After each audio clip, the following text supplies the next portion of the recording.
گشتم ولی قبر تو را پیدا نکردم، چشم انتظارم مهدی بیاید، مهدی بیاید. بسم الله الرحمن الرحیم. اللهم صل علی محمد و آل محمد و عجل فرجهم. قال رسول الله صلی الله علیه و آله و سلم: اربعة جواهر تزیلها اربعة. رسول الله صلی الله علیه و آله و سلم نه روایت ته خداوند علم څلور قیمتي جواهر انسان ته ورکړي دي. هغه څلور قیمتي جواهر انسان څلورو عمل واجنه، څلورو امور واجنه، څلورو شیانو واجنه، زه به داسې وایم چې څلورو بعدو کردار واجنه. هغه څلور قیمتي جواهر انسان خپل لاسه نابود کوي. هغه څلور شیان چې دي: اول عقل دی، دویم دین دی، دریم حیا، څلورم عمل صالح. دا څلور داسې قیمتي جواهر دي چې انسان قیمت هم اندغو څلور شیان نه دی. یعنی انسان که چیرې وایي چې ایما خدای په نغدي څه قیمت دی، ایما خدای په نغدي څه حیثیت دی، حتی معاشرې کې ایوه انسان که حیثیت دی اندغو څلورو قیمتي جواهرو نه دی. یو انسان سور عاقل دی، مغه انسان معاشره کې خدای په نسبت، امام زمان علیه السلام په نسبت، اهل بیت علیهم السلام په نسبت، رسول الله په نسبت مغوره بلند مقام دی. یو انسان سور دیندار دی، سور دین باندې عامل دی، عمل دی کوي، مغوره اهل بیت علیهم السلام په نغدی، خدای په نغدی مقام بلند دی. یو انسان سور حیادار دی، مغوره هغه خدای په نغدی، اهل بیت علیهم السلام په نغدی مرتبه بلند دی. یو انسان سور زیاد عمل صالح انجام کوي، مغوره کردار بالاتر دی، مغوره مرتبه بالاتر دی، مغوره مقام و درجه بلندی کیږي. یعنی که یو انسان غواړي چې هغه خپل حیثیت، خپل مقام، خپل مرتبه، خپل درجه خدای په نغدی، اهل بیت علیهم السلام په نغدی، یا زه داسې وایم چې یو انسان که غواړي چې خپله مرتبه بهشت کې وپېژندي چې زه بهشت کې کومې مرتبې باندې یم، په کار دی هغه دغو څلورو قیمتي جواهرو ته نظر وکړي. هغه څوره عقل ورسره دی، څوره دین ورسره دی، څوره حیادار دی او څوره عمل صالح انجام کوي.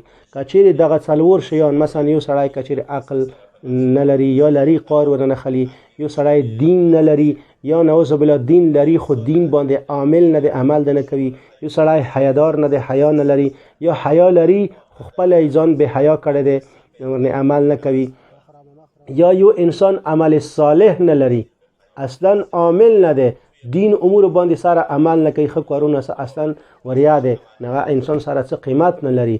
که یو انسان قیمت لري هم هغه قیمت دغه څلورو شیانو واجنه دی. څوره انسان عاقل دی، څوره دیندار دی، څوره حیادار دی، څوره عمل صالح دی، مغوره مقام و درجه بهشت کې بالاتر دی، مغوره محترم دی، مغوره اکرام و احترام قابل دی، مغوره هغه درجه اهل بیت علیهم السلام په نغدی بالاتر دی. خب هغه څلور شیان چې هغه د څلور شیان نبود کوي، هغه خود خپل انسان عمل واجنه، کردار واجنه، رفتار واجنه، خود انسان زن و افعال واجنه د څلور شیان از بین چی مکمل نابود کیږي، درهم برهم کیږي. اول شی چې هغه عقل نابود کوي هغه غضب دی. اما الغضب فیزیل العقل. انسان کله غضب کې راشي، انسان غضب واجنه، انسان غصه واجنه، این عقل بیا نابود کیږي، عقل کار نه کوي. کله کس سترګې وغړه انسان کله غصه کې راشي، کله انسان غصه شي، هغه بیا هغه ټیم کې عقل کار نه کوي، خولې نه ارڅ الفاظ وځي، حتی داسې الفاظ هم هغه ادا کوي چې خپله ورسته کم کله ورته متوجه شي چې دا الفاظ مو څنګه ادا کړي دي. نو غضب واجنه انسان عقل بیا کار نه کوي. خو البته که چیرې یو کس مؤمن وي، مؤمن بیا غضب وخت کې حقونه تجاوز نه کوي، هغه غضب وخت کې هم خپل امور باندې، خپل بدن، اعضاء او جوارح باندې کنټرول وي. مؤمن متعلق روایت دی چې المؤمن اذا غضب لم يخرجه غضبه من الحق. مؤمن کله غضب کې راشي، هغه خپل غضب وجنه، خپل غصه وجنه حقونه تجاوز نه کوي. یا داسې وایم چې غضب مؤمن حقونه نه وباسي، همیشه د پاره هغه غصه کوي، غضب کې رسی، خو هغه غصه او غضب هم هغه حق د پاره وي. هغه اهل بیت علیهم السلام د پاره، هغه خدای د پاره، هغه امام زمان د پاره غوسه کوي. کچېری هغه ته پاتې ولګيږي څه دغه ځکه چې کومه غوسه کوم د غوسه امام زمان مون رزینه ده په دغه غوسه، هغه غوسه نه کوي. دغه ځکه مون خدای رزینه ده په دغه غوسه، هغه غوسه نه کوي. په پښتو کې د خپل متال له سلو بغیرتینا یو غیرت نه ده خڅوي کې قسم متال له بهر ول مده متلونه دونه نزده. مقصد چې انسان ځنه کې یو ځکه غیرت وکي بیا سلی بغیرته ته بیا مليات لري، هغه انده مقصد ده. څه انسان ځنه ځکه غضب کې راشي د سي بيځای غوسه وکي څنګه نه بعد بیا ورسته سل بغیرته به نور وترسي. مؤمن همیشه د پر غیور وی غیرتمن وي، هغه بيځای غیرت نه کوي، هغه همیشه د پر حق د پر غیرت کوي، همیشه د پر حق د پر غضب کوي، همیشه د پر حق د پر غوسه کوي، حق د پر غتوره وټوي وچتوي. کچېری حق نه وي هغه غیر حق توره نه وچتوي، غیر حق هغه غوسه کې نه راسي. لہذا غضب یو د څه شی چې انسان عقل نبود کیږي غضب وجنه. مؤمن غضب هم خپل کنټرول کې ساتي. دویم دین ویلا انسان سوره دینداری مغور هغه درجه بالاتر دی، خو حسد یو د څه شی دی څنګه دین هم نبود کوي. اما الحسد فیزیل الدین، حسد وجنه انسان دین نبود کی. که صدا حسد ده د حسد وجنه انسان د امام قتل هم جوړیدای شي.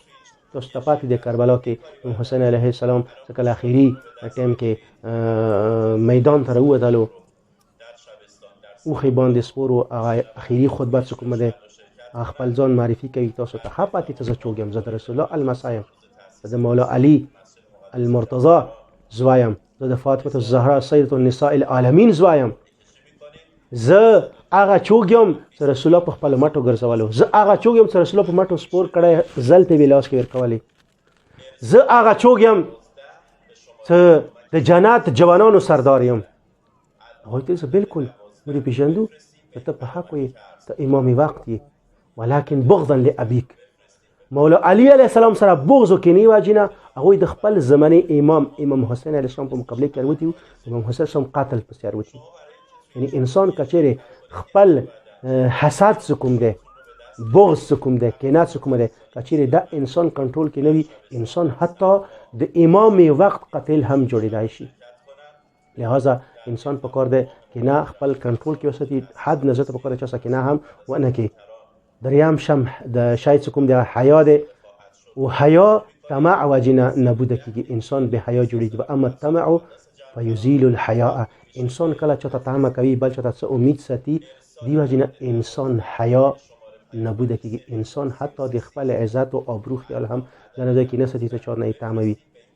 نه انسان د طمع وجنه به حیا جوړیږي. انسان په کار دی چاته طمع نه وساتي، په کار دی صرف خدای او اهل بیت علیهم السلام ته ځان وسپاري. مغنه امغوی نه ارڅ غوړي، ارڅ مغوی لاس کې دي، اهل بیت علیهم السلام خدای لاس کې دي.